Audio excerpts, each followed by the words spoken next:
కుమ్రంభీం ఆసిఫాబాద్ జిల్లా తిర్యాని మండలం మంగి అడవుల్లో లభించే వెదురుకు మహర్దశ పట్టుకుంది.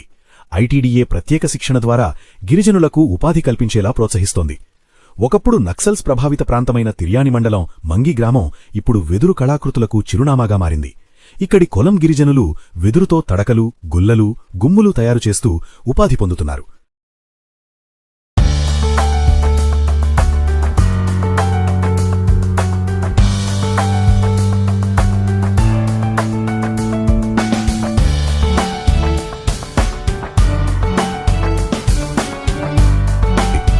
ఒకప్పుడు నక్సల్స్ ప్రభావిత ప్రాంతమైన తిర్యాని మండలం మంగి గ్రామం ఇప్పుడు వెదురు కళాకృతులకు చిరునామాగా మారింది.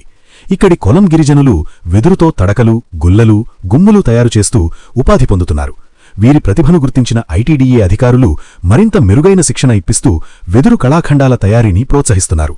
అటవీ సంపదతో అద్భుతాలు సృష్టిస్తూ మారుమూల గ్రామం ఆదర్శంగా నిలుస్తోంది.